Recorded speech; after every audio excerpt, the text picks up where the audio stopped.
तो जय हिंद दोस्तों, स्वागत है आप सभी का आपके अपने YouTube channel rise education centre में। आज के इस वीडियो में हम लोग वर्ब टॉपिक को पूरा खत्म करने वाले हैं। तो चलिए हम लोग वीडियो को स्टार्ट करते हैं। वर्ब मीन्स होता है क्रिया, ठीक है। वर्ब को हिंदी में ही क्रिया बोला जाता है। इसकी जो डिफिनेशन है, परिभाषा, इसको सबसे पहले हम लोग समझते हैं। जैसे कह रहा है, a verb is a word.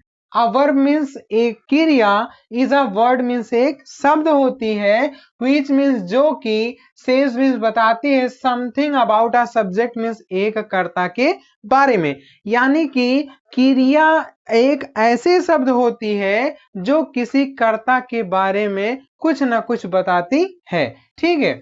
अभी देखिए यहाँ पे एग्जाम्पल है, सच एज मीन्स जैसे, कह रहा है कि the peon rings the bell. The peon means चपरासी, रिंग्स मीन्स बजाता है, द बेल मीन्स घंटी, ठीक है। चपरासी घंटी बजाता है, ठीक है। अब इसमें देखो यहाँ पे वर्ब कहाँ पे है, ठीक है। वर्ब को पता करने के लिए हम जो है, अगर व्हाट से और whom से अगर हम क्वेश्चन करते हैं तो निकल जाएगा, है ना। जैसे द प्यून मीन्स चपरासी, जो चपरासी है ये क्या कर रहा है, व्हाट क्या कर रहा है, बजा रहा है, क्या बजा रहा है, बेल बजा रहा है ना। तो रिंग्स, ये जो रिंग्स है, ये रिंग्स अपना क्या हो जाएगा, वर्ब हो जाएगा। ये रिंग्स क्या हो जाएगा, वर्ब हो जाएगा, ठीक है।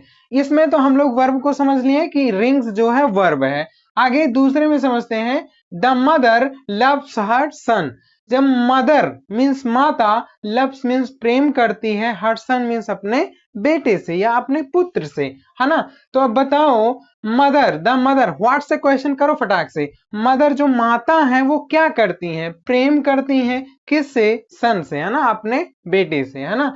तो यहाँ पे जो लव्स है ये क्या हो जाएगा, ये भी अपना वर्ब हो जाएगा, ठीक है।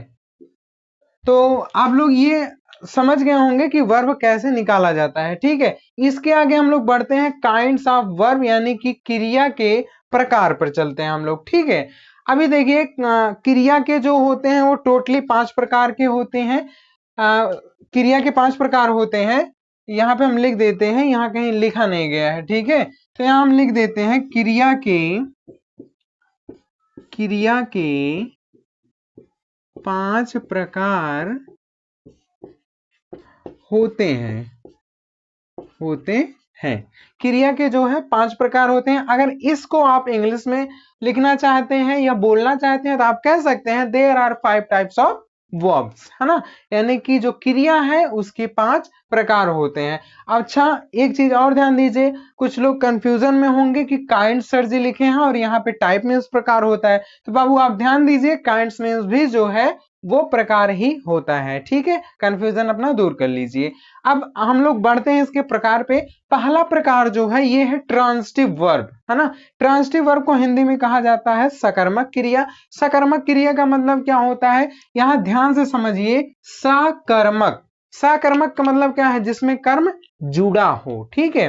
तो ऐसी क्रिया जिसमें कर्म जुड़ा हुआ हो। आइए हम लोग परिभाषा को पहले समझते हैं। कह रहा है कि जिन क्रियाओं के साथ कर्म का प्रयोग होता हो वे सकर्मक क्रिया कहलाते हैं। यानी कि जिन क्रियाओं के साथ कर्म का प्रयोग हो उसे सकर्मक क्रिया कहते हैं। जैसे कह रहा है कि I read a book, I read a book, मैंने एक किताब पढ़ा। अब इसमें जो है हम लोगों की सकर्मक क्रिया क्या हो सकती है, बताइए। यहाँ पे जो हम लोगों की सकर्मक क्रिया बनेगी वो बनेगी रीड, ठीक है।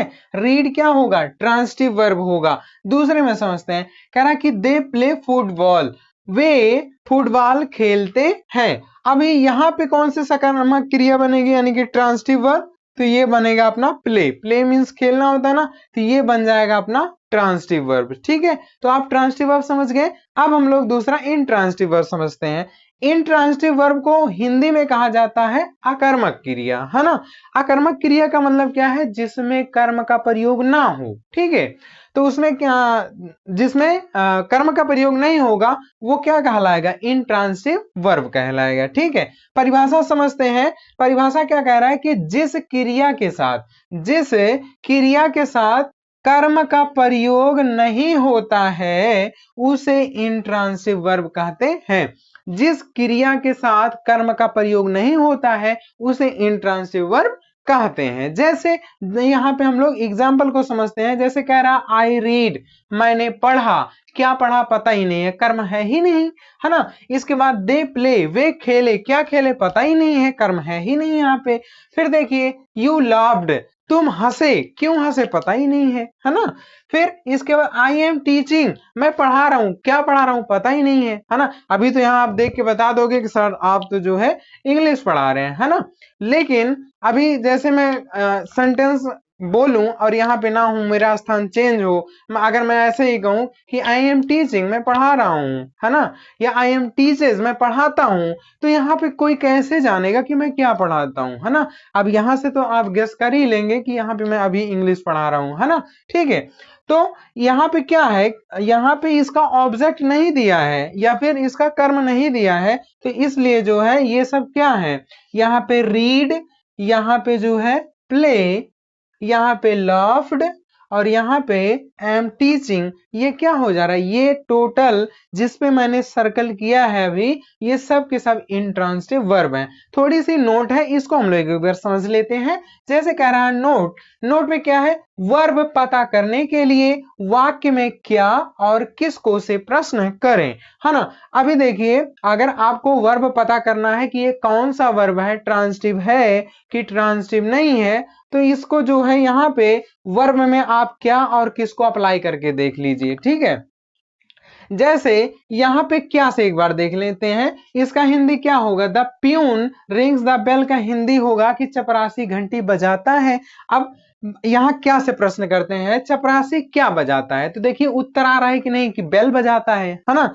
अच्छा, अगर हम ऐसे प्रश्न करें चपरासी किसको बजाता है ना, तो यहाँ पे क्या आ जाएगा, बेल को बजाता है भाई। कर सकते हैं, दोनों से प्रश्न कर सकते हैं। दूसरे में आते हैं, कह रहे द मदर लव्स हर सन, माता अपने पुत्र से प्रेम करती हैं। तो अभी यहाँ पे देखिए हम क्या से प्रश्न करते हैं, द मदर यानी कि जो माता है क्या करती हैं, प्रेम करती हैं, किससे, अपने पुत्र से, है ना। अच्छा, किसको से करते हैं, द मदर यानी कि जो माता है वो किसको प्रेम करती है, तो भाई अपने बेटी को प्रेम करती है ना। तो यहाँ पे देखिए दोनों फॉलो हो रहा है, जिसमें फॉलो हो जाए यानी कि जिसमें प्रश्न आप करो उत्तर मिल जाए, वो आपका कौन सा जो है हो जाएगा, वहां आपको वर्ब मिलेगा। ठीक है, इसके बाद ट्रांसिटिव में एक बार इसी को अप्लाई करके हम लोग देखते हैं। जैसे यहाँ पे हम लोग का अगर अप्लाई करें, जैसे कह रहा है कि आई रीड अ बुक, मैंने किताब पढ़ा, तो यहाँ पे क्या से प्रश्न करते हैं कि मैंने क्या पढ़ा, मैंने क्या पढ़ा, तो किताब पढ़ा ना, यहाँ पे उत्तर आ रहा ना, मैंने क्या पढ़ा भाई, किताब पढ़ा। तो यहाँ देखिए इसका ये जो बुक है ये क्या है, ऑब्जेक्ट है, क्या है, ऑब्जेक्ट। मैं शॉर्ट फॉर्म में ओबीजे लिख दे रहा हूं, समझ जाइएगा। ठीक है, तो जिसका ऑब्जेक्ट होगा वो क्या कहलाएगा, ट्रांसिटिव वर्ब कहलाएगा। यहां आते हैं हम लोग, यहाँ दे प्ले फुटबॉल, व्हाट से क्वेश्चन करते हैं इसमें, वे क्या खेलते हैं, वे क्या खेलते हैं, प्ले मीन्स खेलना होता है, वे क्या खेलते हैं भाई, फुटबॉल खेलते हैं, तो प्ले मीन्स फुटबॉल, तो यहाँ फुटबॉल क्या हो जाएगा, इसका ऑब्जेक्ट हो जाएगा, ऑब्जेक्ट हो जाएगा। अब इसमें ऑब्जेक्ट है इसलिए कौन सा वर्ब हो जाएगा, ट्रांसिटिव वर्ब हो जाएगा। ठीक है, इसके बाद हम लोग इन ट्रांसिटिव में एक बार क्या और किसको को फॉलो कराते हैं। जैसे कह रहा है कि आई रीड, मैंने पढ़ा, क्या पढ़ा भाई, पता ही नहीं है, देखो इधर कुछ नहीं है भाई। तो जब इसमें नहीं फॉलो हो रहा है तो ये क्या हो जाएगा, ये हो जाएगा इंट्रांसिटिव। इसमें एक बार कराते हैं, दे प्ले, वे खेले, क्या खेले पता ही नहीं है, तो ये क्या हो जाएगा, इंट्रांसिटिव हो जाएगा। यू लाफ्ड, तुमने हंसा, क्या क्या हंसा या क्यों हंसा, या फिर किसको, मतलब किसको देख के हंसा पता ही नहीं है, तो इसलिए ये भी क्या हो जाएगा, इसका ऑब्जेक्ट नहीं है, इसलिए ये भी क्या हो जाएगा, intransitive verb. I am teaching, मैंने पढ़ाया, क्या पढ़ाया पता ही नहीं है, तो ये क्या हो जाएगा, ये भी जो हो जाएगा ये इंट्रांसिटिव वर्ब हो जाएगा। ठीक है, अगर आप लोग जो है स्क्रीनशॉट लेना चाहते हैं तो स्क्रीनशॉट ले लीजिए, इसके बाद हम लोग आगे बढ़ते हैं। ठीक है, इसको रफ कर दें हम। चलिए आ जाइए, अब हम लोग जो है वर्ब के तीसरे पार्ट को समझते हैं। तीसरा पार्ट जो है ये है transitive verb of incomplete predication, है ना। इसकी परिभाषा को पहले समझते हैं। परिभाषा में कह रहा है कि जब किसी क्रिया का कर्म भी लिखा हो, यानी कि कह रहा है कि जब किसी क्रिया का कर्म लिखा हो परंतु फिर भी उसका भाव पूर्ण ना हो रहा हो, तो उसे ट्रांसिटिव वर्ब ऑफ इनकम्प्लीट प्रेडिकेशन कहते हैं। मतलब इसमें क्या कह रहा है कि जिस वाक्य में कर्म लिखा हो लेकिन उस वाक्य का भाव पूर्ण ना होता हो तो उसे हम ट्रांजिटिव वर्ब ऑफ इनकम्प्लीट प्रेडिकेशन कह सकते हैं। अदरवाइज आप अगर ऐसा लिखना चाहे तो ये परिभाषा लिख सकते हैं। जैसे कह रहा है कि the boys made Mohan monitor, लड़कों ने मोहन को मॉनिटर बनाया। ठीक है, अभी यहाँ पे क्या है, जो मेड शब्द है ये क्या है, ये transitive verb of incomplete predication है।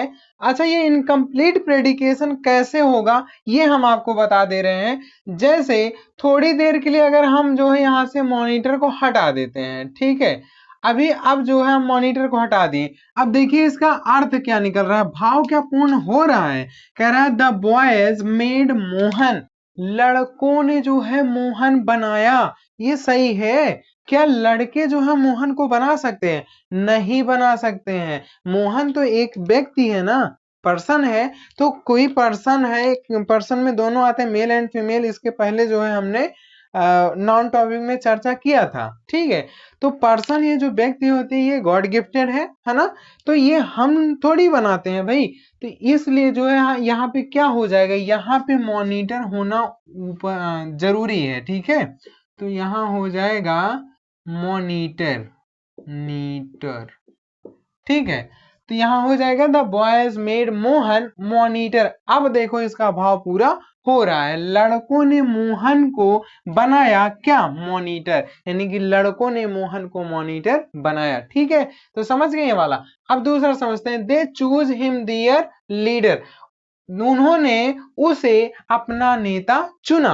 अब देखिए अगर हम लोग यहाँ से लीडर को हटा देते तो क्या बच रहा है, दे चूज हिम दियर, उन्होंने उसे चुना। क्या चुना पता ही नहीं है ना, तो भाव पूरा नहीं हो रहा है। तो आप जब लीडर यहाँ पे लिख देंगे तो भाव पूरा हो जाएगा। तो क्या हो जाएगा, वे उसे अपना नेता चुने। ठीक है, तो ये वाला आप लोग समझ गए होंगे। हम लोग बढ़ते हैं चौथे पे। जैसे कह रहे हैं इंट्रांसिटिव वर्ब ऑफ इनकम्प्लीट प्रेडिकेशन, परिभाषा इसकी देखते हैं हम लोग। कह रहा है कि ऐसी क्रिया जो अकर्मक हो, इंट्रांसिटिव वर्ब मींस अकर्मक क्रिया, तथा उसे अपने भाव को पूरा करने के लिए किसी पूरक की आवश्यकता पड़े तो उसे क्या कहते हैं, लिंकिंग वर्ब या फिर इंट्रांसिटिव वर्ब ऑफ इनकम्प्लीट प्रेडिकेशन कहते हैं। ठीक है, कुछ लोग कहेंगे सर जी आप यहाँ पे जो है लिखे नहीं है, तो थोड़ा सा स्पेस इशू होने की वजह से जो है यहाँ पे हमने नहीं लिखा। ठीक है, तो बताने को हम बता दे रहे हैं, लिंकिंग वर्ब को ही जो है इंट्रांसिटिव वर्ब ऑफ इनकम्प्लीट प्रेडिकेशन कहते हैं।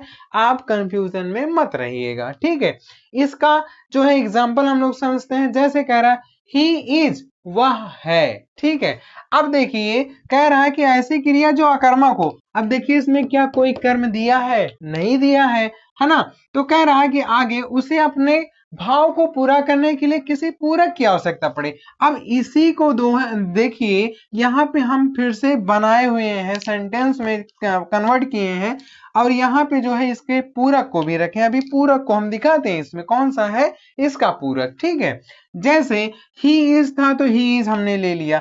ए टीचर, ये टीचर की इसको आवश्यकता थी ही इज को। ठीक है, अब देखिए जब हमने यहाँ लिख दिया ही इज अ टीचर तो इसका भाव जो है पूरा हो गया। ठीक है, तो इसका मतलब क्या हो जा रहा है, ही इज, वह है, ए टीचर मीन्स एक अध्यापक। या इसी तरीके से ही इज से एक और बनाया गया है यहाँ पे, ही इज ब्रेव, वह क्या है, बहादुर है ना। तो यहाँ पे ये ब्रेव और यहाँ पे ए टीचर, ये दोनों क्या है, पूरक हैं। क्या है, पूरक। यहाँ पे हम लिख देते हैं ये पूरक हैं, दोनों पूरक। ब्रेव और जो है ए टीचर, ये दोनों के दोनों पूरक हैं। इसके आगे हम लोग थोड़ा सा और एक लिंकिंग वर्ब के उदाहरण है, इसको समझ लेते हैं।